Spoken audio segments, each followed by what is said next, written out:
Quando você olha para todos os lados e não vê solução, o Senhor é teu alimento, o Senhor é a tua fonte, o Senhor é a tua força.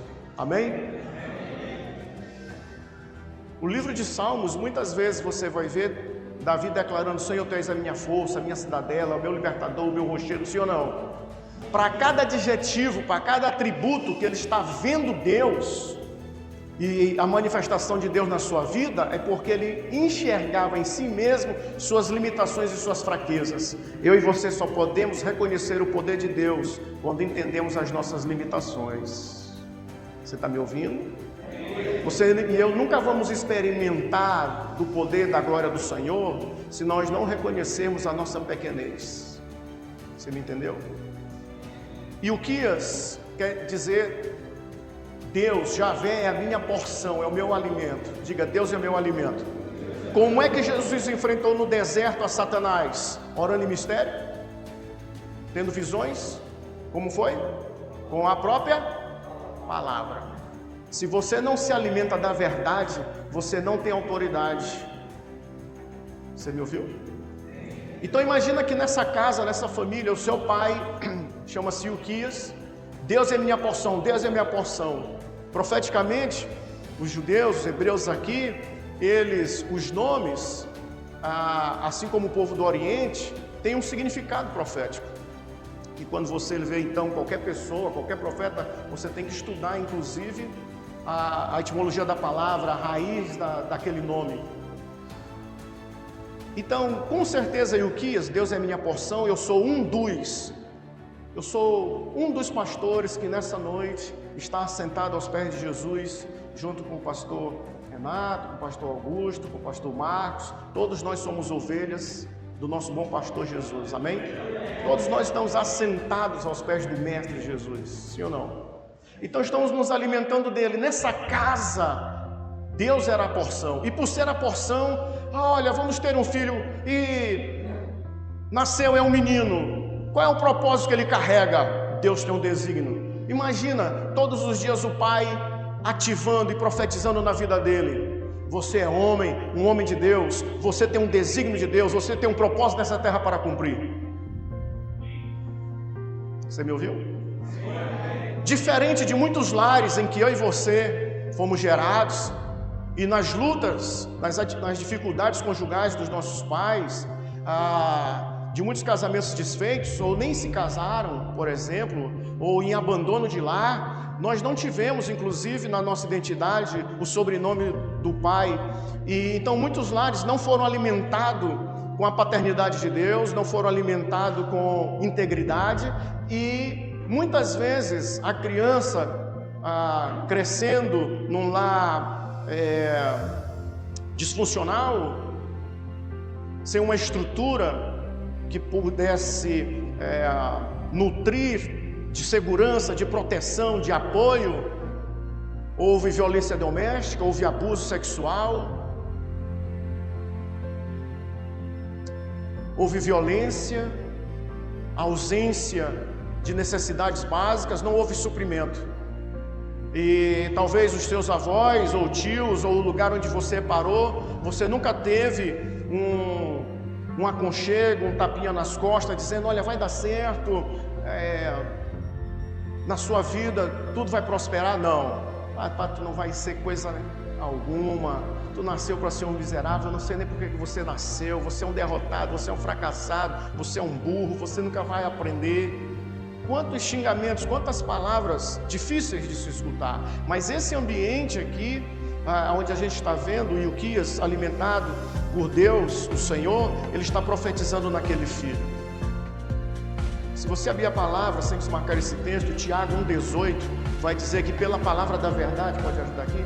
Tiago 1,18 diz que pela palavra da verdade ele nos gerou como que primícias das suas criaturas.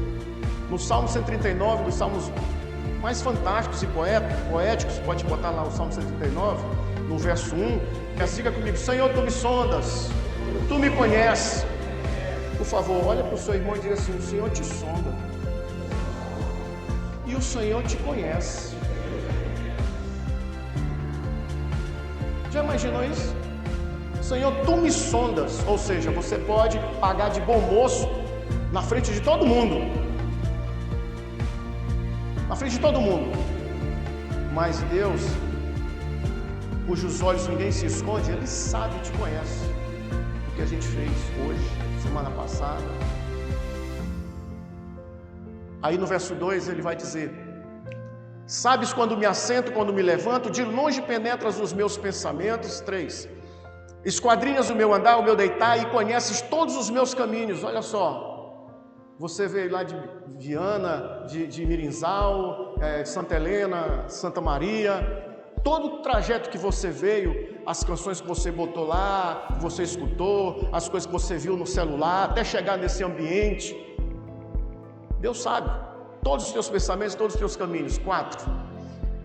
Ainda a palavra nem me chegou à língua e tu já conheces. Ou seja, se a esposa, se fulano e ciclano, se o patrão questionar onde é que eu estava fazendo e acontecendo, antes que eu tente argumentar, me justificar, não adianta. Deus sabe a verdade. Antes que eu e você queiramos mudar a mesa numa briga conjugal com a nossa esposa, numa tentativa de encobrir as nossas faltas e querer ganhar no braço, ou no grito, ou na murrada na mesa, a discussão, a Bíblia diz que o Senhor sabe de tudo, sim ou não? Verso 5 ele diz: tu me cercas por trás, passado, tu me cercas por trás e por diante. Por diante. As próximas horas, a tua volta, Ele está à tua frente. Sim ou não? E ainda coloca a mão sobre a sua cabeça. Aí sabe o que é que Davi vai dizer no verso 6? Tal conhecimento é maravilhoso demais para mim, é sobremodo elevado, eu não posso alcançar. O que ele está dizendo? Mas, pelo amor de Deus, como é que um cara que é um radar onipresente, sabe onde eu fui, onde eu deixei de ir, onde eu me assentei, onde eu me deitei, com quem eu me relacionei, se com a minha esposa, se com a amante, se com a rapariga, se com o fulano, se com o ciclano, os negócios ilícitos, ilegais, as coisas que eu fiz de bom para as pessoas na sociedade ver, mas só Deus sabe a corrupção dentro da minha alma, sabe a minha argumentação, sabe todo o meu traquejo. Ele está dizendo exatamente isso. É muito elevado, eu não consigo atingir. Como é que Ele põe a sua mão sobre mim, lá atrás, sobre a minha cabeça e sobre o meu futuro? Aí no verso 6, 7 ele vai dizer: para onde me ausentarei do teu espírito? Para onde fugirei da tua face? Diga comigo: para onde me ausentarei? Para onde vou fugir? Sabe o que é se ausentar? É enfrentar o BO. É não lidar com as coisas responsavelmente como tem que ser feitas. Sobre o pecado, sobre os erros, sobre as faltas. Não adianta pular de congregação, você é ovelha, não é macaco, o animal é outro. Você também não é girafa, não adianta ficar com o pescoço grande, bora ver o que é que vai acontecer, porque a ovelha se alimenta da mão do Senhor, mas a girafa alimenta-se de si mesmo, da sua arrogância, da sua soberba. Você está entendendo? Aos humildes o Senhor dá graça, não é isso? Mas a soberba precede a queda. Então ele está dizendo: rapaz, eu já pensei em fugir, porque ele sabe com quem eu me deitei, lá com Batseba. Ele sabe que eu tentei matar Urias, ele sabe da malignidade dentro de mim. Rapaz, eu não consigo alcançar a mente de Deus. Deus não é gente. Alguém pode aplaudir Jesus por isso, porque Ele não é gente? Porque nós merecemos a destruição. Nós merecemos a morte, mas a sua graça nos alcançou. E eu e você não podemos ser irresponsáveis, não podemos ser negligentes, ausentes de temor, de continuar na iniquidade, visto que essa graça foi um preço de sangue no madeiro. Não negue a Cristo. Não faça a sua vontade. Toda vez que você faz a sua vontade no sentido da sua carne, você está negando a Cristo. Davi então está dizendo: peraí, eu vou negar, eu vou fugir, vou me ausentar. Para onde eu vou fugir? Aí sabe o que ele vai dizer? Olha a depressão e a angústia. Se subo aos céus, imagina que agora ele tem um avião. Estou aqui, logicamente, contextualizando. Se eu fizer a minha cama no mais profundo abismo, no Seol, diz a palavra que lá tu também estás. Eu quero desaparecer, eu não aguento mais essa casa, eu não aguento mais essa mulher. Deus, eu estava errado, ou o Senhor estava errado, o Senhor me deu foi uma desgraça, não foi uma mulher. Foi isso que Adão disse. Adão culpou Deus. Se você recrimina a mulher que você tem, é porque você não é o homem que Deus quer que você seja. Você está me ouvindo? Se você recrimina a mulher que você tem, é porque o teu sacerdócio não está sendo exercitado segundo aquilo que Deus tem com você. Aí ele vai dizer, se tomo as asas da alvorada e me detém nos confins dos mares, ainda lá me haverá de guiar a tua mão e a tua destra me susterá.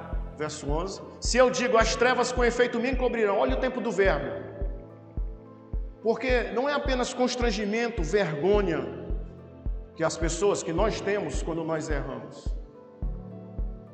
mas é o medo do amanhã. E se ela não perdoar? E se isto não se restaurar? Tome a atitude certa hoje, semeie a verdade e a verdade vai te guardar. Não entre em subterfúgio, não se ausente, não fuja de lidar com as situações como elas devem ser lidadas.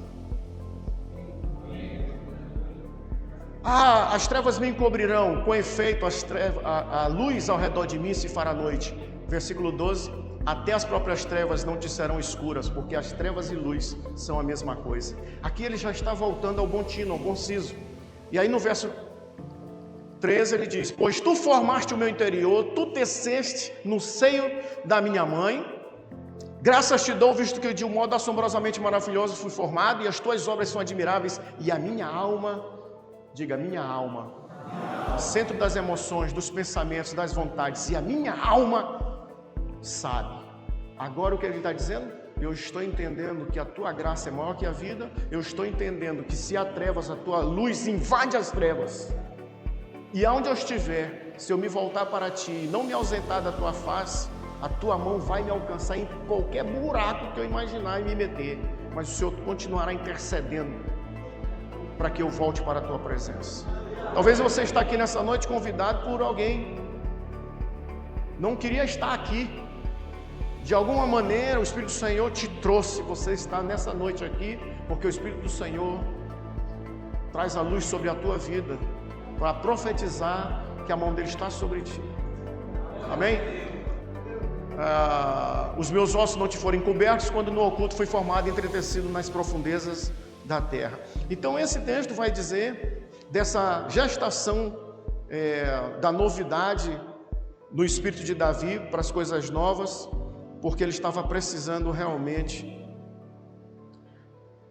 do amor do Pai sobre a sua vida. E é sobre esse amor que ele vai dizer aqui, que, voltando para o capítulo 1 do verso 1, ele vai dizer que Jeremias e o pai dele, Ilquias, que não está se achando o cara porque está pregando lá na congregação Batista em Pinheiro, porque é isso, porque é aquilo outro. Não, ele ama mais a presença do que os lugares. Se Adão entendesse que amar a Deus sobre todas as coisas era mais importante do que o jardim do Éden, ele jamais perderia a face de Deus e ser restaurado, mas ele não quis, ele se escondeu. Então ele achou que o lugar no jardim, na congregação, podia livrá-lo da presença. Muitas vezes o seu ministério, o seu título eclesiástico, diácono, presbítero, pastor, seja quem for, você mantém o cargo, mas perde a presença. Vale a pena? Vale a pena? Será que vale a pena? E por que muitas vezes nós amamos mais as posições, os lugares, os cargos, do que a presença do Senhor? Porque nos importamos mais sobre o que os outros vão pensar se eu chorar, se eu me humilhar, se eu me derramar, se eu confessar pecado? Porque nós não reconhecemos as nossas limitações.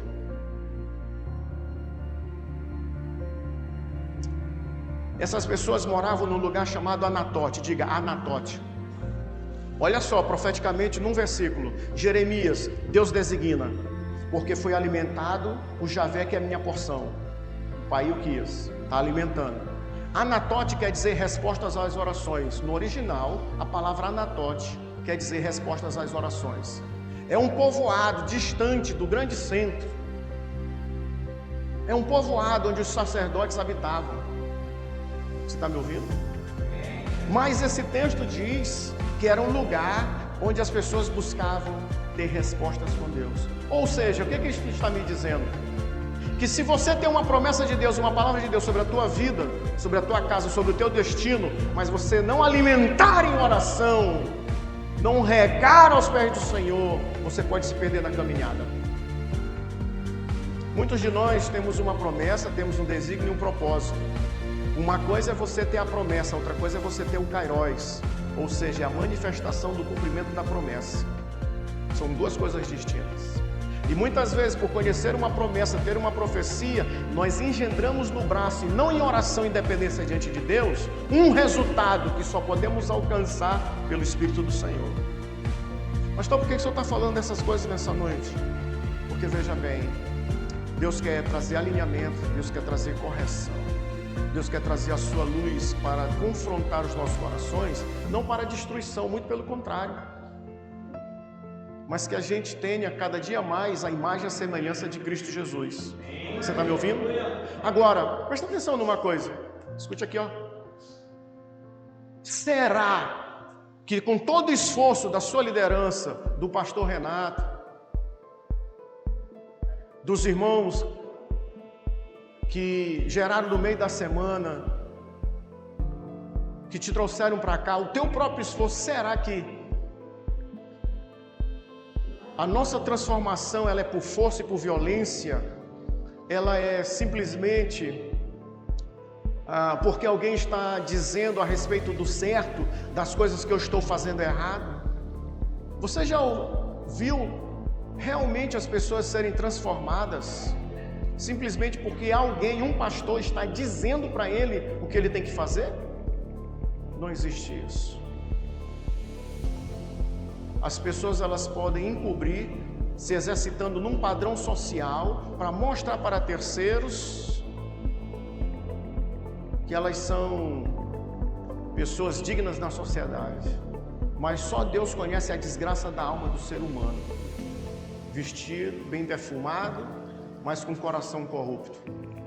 Só existe um lugar onde nós somos transformados de glória em glória, e é na presença do Senhor. Se você não alimentar o seu coração nas Escrituras e não se debruçar em estar diante do Senhor em oração, em exercitar o seu próprio sacerdócio, a sua própria relação com o Senhor, a mudança não se processará. Você apenas talvez será fruto do local, porque padrões eles podem ser aprendidos, mas só na presença a transformação, na presença de Deus a transformação.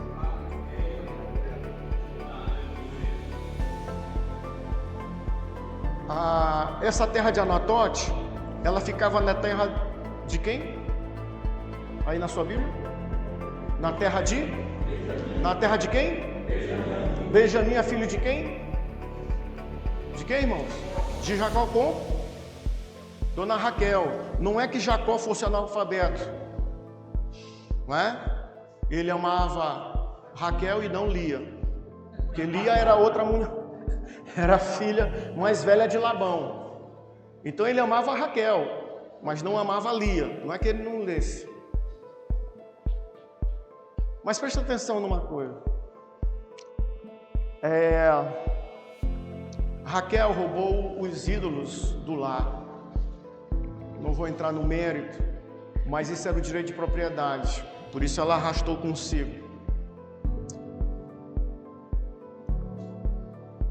No dia em que ela estava dando a luz a Benjamim, seu último suspiro foi um grito de lamento. Se ela fosse maranhense, ao invés dela gritar, Benoni! Diga comigo, Benoni! Diga comigo, miserável! Benoni é fruto da minha desgraça, da minha mazela. Foi o que ela disse. Porque foi seu último suspiro, então ela morre na sua última declaração. Benoni, filho do meu sofrimento, ô miserável, ô filho desgraçado, filho do meu sofrimento, da minha angústia e das minhas dores. Talvez a sua mãe não tenha morrido, mas ela talvez tenha te aleijado emocionalmente. Porque uma das características da mãe, que é amamentar, colocar junto ao peito, é acolhimento, é nutrição, é sensibilidade, aconchego. Assim como o pai é segurança, proteção. Você vê a diferença das brincadeiras, né? Pega o pai e a criança, ele joga para cima, e a mãe não, acolhe, ô meu cheiroso, minha lindinha, né? E o pai sempre empurrando, jogando para cima, diferente.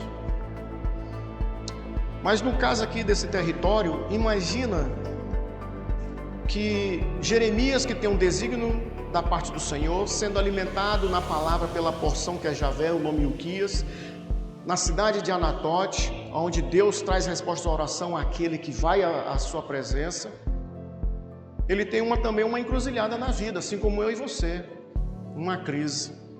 Porque, por exemplo, eu não tive um pai que fosse me educar nas Escrituras. Ele me educou em Confúcio, em Buda. A minha mãe, na Macumba, Preto Velho, era o meu guia. Eu fui consagrado às entidades, Dom João, a fechamento de corpo, espada, o congá na casa da minha avó. A minha mãe recebia entidade. Desde os 4 anos eu via vultos, tinha opressões noturnas, não conseguia dormir, queria acordar, sendo sufocado e gritando e não conseguia. Ela tentou suicídio 3 vezes e na última ela conseguiu. Ela morreu com 44, eu estou com 54 anos. Veja quão nova. Quando ela morreu no dia que eu soube, eu quis me jogar do carro, que foi me buscar no ambiente de trabalho, quando eu soube da morte dela, por enforcamento, numa grade dessa janela. Ela estava onde? No Vale do Amanhecer, em Planaltina, nos arredores de Brasília, num pacto ali esotérico, de feitiçaria. Então a gente comia com farinha com as entidades. Essa era a opressão. Então eu não fui protegido, assegurado nas Escrituras. Eu odiava Deus. Eu digo, pai, que Deus é uma desgraça, cara. Se Deus existisse, por que a minha casa é assim? Todo ano é ambulância, é polícia na minha casa. Minha mãe anda nua nas ruas. O que adianta meu pai ser um dos diretores das centrais elétricas do Maranhão lá, ter um certo cargo de chefia, um certo dinheiro, mas o dinheiro não rendia porque tinha que fazer os pactos e tudo mais, até lá na Bahia. Tenho que mudar de casa todo ano, me movimentando por causa do constrangimento, da vergonha. Ninguém queria brincar com os filhos da doida. Essa era a nossa condição. Então não adiantava estudar no Marista, o colégio top da época. O que adiantava? Toda a minha ira era descontada. Toda semana eu ia para a coordenação, porque assim como o pastor Renato, eu era franzino, mas eu tinha o diabo no couro. Literalmente. Então não adiantava o cara ter 2 metros, ia apanhar do mesmo jeito, porque se eu não aguentasse na mão, ia apanhar de pau. Um espírito de violência, porque acompanha o espírito de prostituição, o espírito de violência. Então se você acha que ser homem é ficar comendo as menininhas por aí, eu quero te dizer um negócio. Isso é pombagira. E toda relação sexual fora do casamento é um pacto de sangue. E você está provocando não apenas a pombagira, mas os Exus, que são espíritos de violência e de morte e perseguição. Você está me ouvindo? E era isso. O espírito de violência vem junto, o espírito de encantamento suscita o espírito de violência. Então vigia.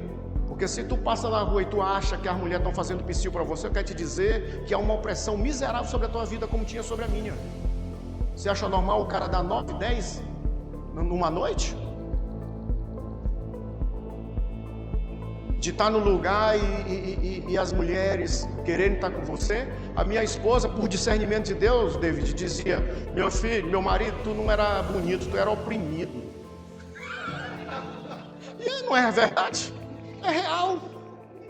Aí os caras estão se achando bonitão. Aí vem para dentro da congregação. Presta atenção, ó. Se tu não é ovelha e é raposa, tu vai te ver com o dono da ovelha, que é Jesus.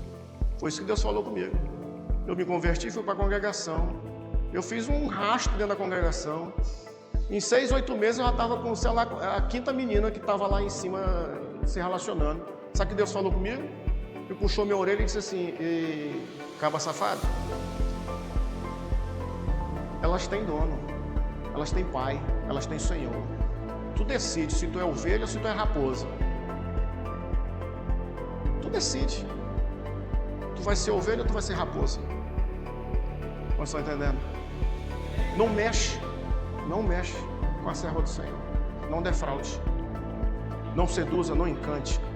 Ah, meu bem, nós vamos noivar, vamos transar aqui para saber se é bom, se dá certo, né? Porque nós vamos casar, então tem que experimentar antes. Tu não é cachorro. Cachorro é que está emburacando qualquer cadela para dizer que meu amigo é tomada. É macho e fêmea. Plugou, já deu luz, acabou. É aquilo ali, Deus fez. Tem esse negócio, vamos testar. Ah, pastor, descobri a mulher da minha vida. Agora essa daqui é fantástica. Miserável, tu não é casado? Tu não é casado? Não, é que eu tive a sensação. Tu vai ter sensação com um poste, miserável. É triscar, já era. Não, é porque eu senti um desejo. Benjamim, voltando para o caso do Benjamim, quer dizer filho da minha mão direita. Presta atenção nisso. Assim como Deus interferiu na minha vida, interferiu na sua. Você está me ouvindo? Mas muitos de nós precisamos ser curados, precisamos ter o coração restaurado de abandono, de rejeição, de traumas da infância, de traumas a respeito do pai, a respeito da mãe. Talvez o seu pai tenha abusado de você. Nós tivemos que lidar com um pastor no Ceará, que é para ser bem, de uma cidade, em que ele estava aliciando o seu próprio filho, seduzindo o seu próprio filho.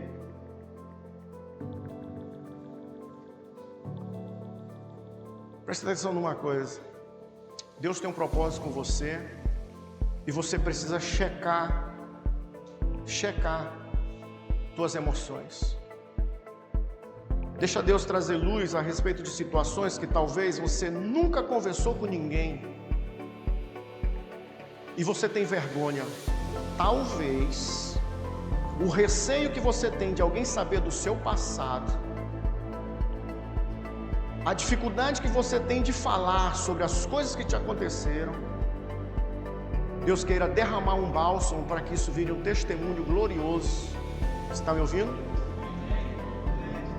Porque talvez Satanás tenha um cadeado dessas tuas emoções, mas o Senhor te trouxe aqui nessa noite para ministrar sobre o seu coração. Talvez seja difícil para você falar sobre o seu passado, das coisas traumáticas que você viveu com a sua mãe. Talvez ela era drogada. A minha fumava, não era uma carteira, era um pacote de Hollywood, 10 maços por dia. E quando estava incorporada, ninguém podia entrar naquele quarto era imundo, porque a entidade vive na imundície. Você está me ouvindo? E tudo que vinha era: abandona Deus, cara. Deus não existe. Não. Busca outra coisa. Aí foi Messiânica, Sechonoê, Mesa Branca, Jardim da Alma, o Escambau de Asa. E a falácia: todos os caminhos levam a Deus. Isso é mentira. Artigo definido: Jesus é o caminho, a verdade e a vida.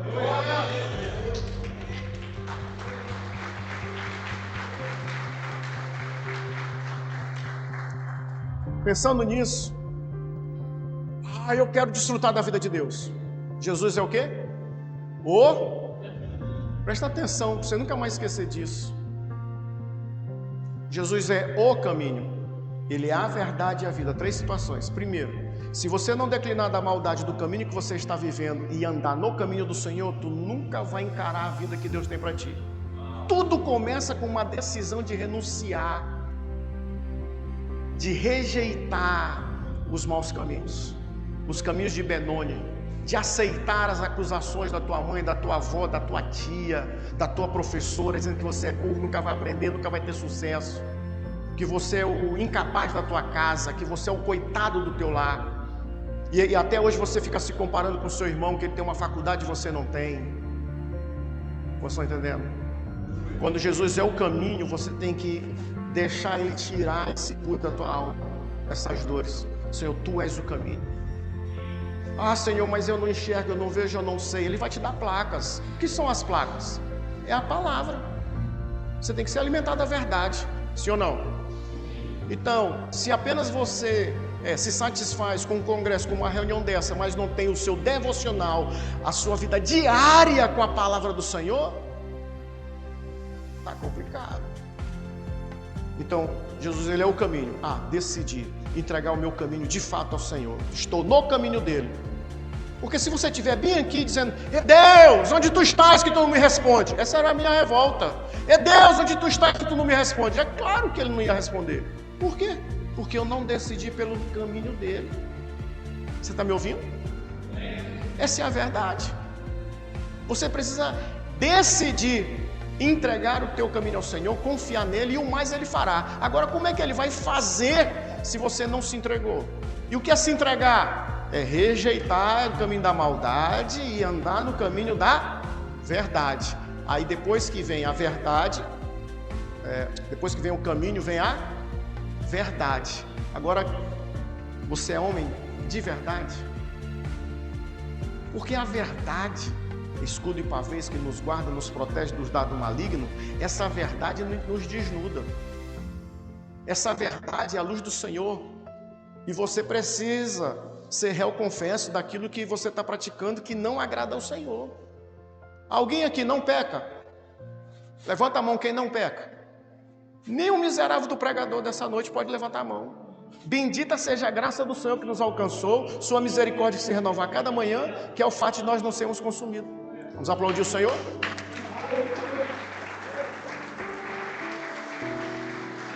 Senhor, eu já estou no teu caminho, mas eu não sei como deveria. Salmo 143, Davi vai dizer, ensina-me, Deus, a fazer a tua vontade. A verdade é a vontade de Deus que nós muitas vezes estamos brigando com a nossa carne. Você entendeu? Para ser prático no Evangelho. Então o que é que eu tenho que fazer? Senhor, mas eu olhei uma mulher ali, mas a tua Bíblia, a tua palavra diz que os teus olhos olhem direto diante de ti. Tua palavra diz que se meus olhos forem bons, todo o meu corpo vai ser bom. Mas se os meus olhos forem mal, lascou. Versão revista atualizada. Então o que você tem que fazer? Se encher da verdade. E como é que se enche da verdade? Se esvaziando daquilo que é mal, daquilo que é mentira. O que você tem que fazer? Pega uma folha de papel e bota lá, minhas desgraças, meu pecado, orgulho, avareza, prostituição. Vai anotando. Quem o Senhor é? O Senhor é humilde, o Senhor é puro, o Senhor é reto. Senhor, eu quero ser como o Senhor é. Como estão entendendo? Dever de casa, pega uma folha e bota tuas desgraças. Não precisa botar teu nome, bota só para você, tuas desgraças. Você está me ouvindo? E fica olhando aquilo, você tem que ter uma disciplina. Porque libertação não é um pó de piripiri, não é o sítio de pica-pau amarelo, a questão que é da antiga. Libertação é disciplina. Você está me ouvindo? Se você não tiver disciplina de olhar para você no seu espelho, Senhor, isso aqui é mal, mas eu quero ser o que o Senhor é. Como estão entendendo? Então você tem que praticar. Por quê? Porque no caminho da verdade, aí, meu amigo, é timbum no rio da vida. Como estão entendendo? Você só vai desfrutar da vida de Deus se a verdade de Deus estiver em você. Então esse texto está dizendo aqui para mim que a verdade veio ao coração de Benjamim, lembrando dessa história, e esse ambiente foi favorável para o propósito que Jeremias carregava. Para adiantar, para a gente encerrar, ele vai dizer o seguinte, lá no verso de número 6. Antes que eu te formasse no ventre materno, eu te conheci. Olha que coisa poderosa e curadora. Tu imagina a briga de Moisés. Rapaz, mas que desgraça. Descobri que fui adotado, estou no palácio, esse palácio é o Egito, aqui é muita feitiçaria, mas de onde é que eu vim mesmo? Rapaz, eu vim daquele povo que está escravizado. Você imagina isso?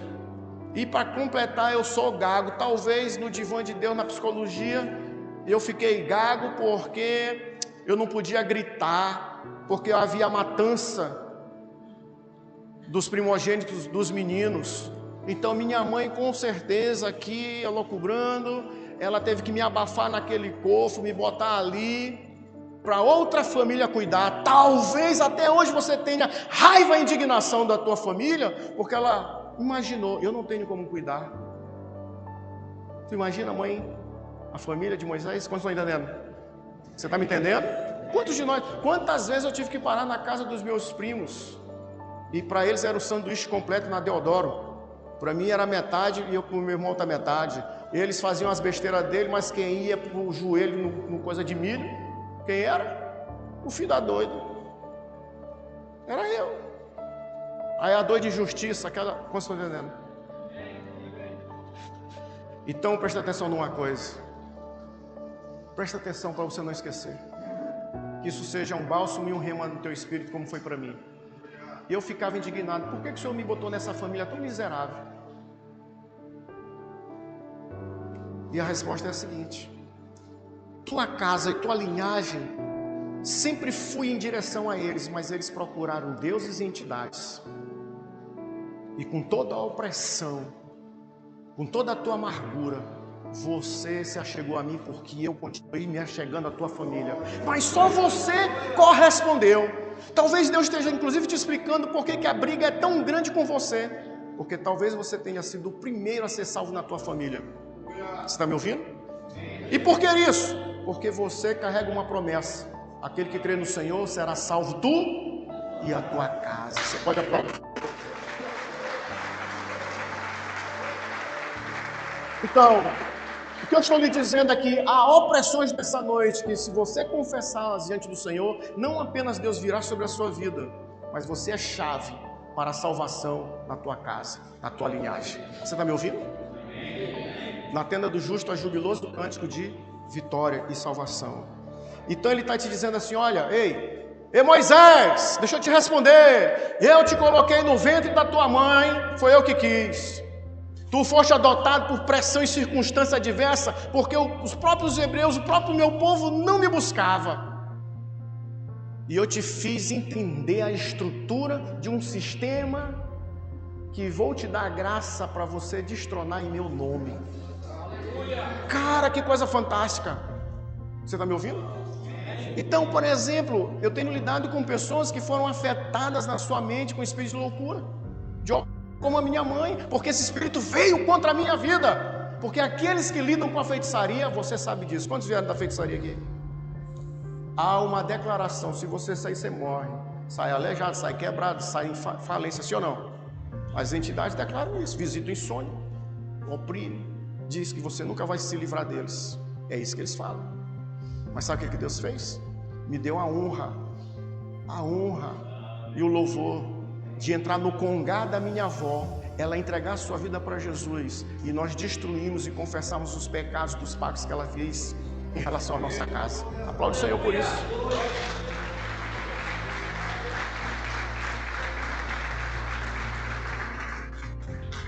Então deixa eu te dizer isto: Deus te conheceu antes de botar naquele ventre. Eu não conheci minha mãe. O pessoal diz que eu sou filho de chocadeiro, eu nasci do acaso, eu nasci do incesto, eu nasci no escambau, não sei de asa. Você nasceu para o louvor da glória de Deus. Você é um instrumento da glória de Deus para destruir estruturas que há anos escravizam a tua linhagem. Você tem um propósito do Senhor. E aí ele vai dizer o seguinte: Senhor, eu não sei falar, eu não passo de uma criança. Mas o Senhor vira para ele e diz: olha, não diga não passe de uma criança, porque a quem eu te enviar, você vai. E o que eu te mandar falar, você vai falar. Diga comigo: maturidade. Maturidade. Pastor Márcio, com a sua saudação a respeito da semelhança de Jesus, sobre sermos transformados de meninos em homens.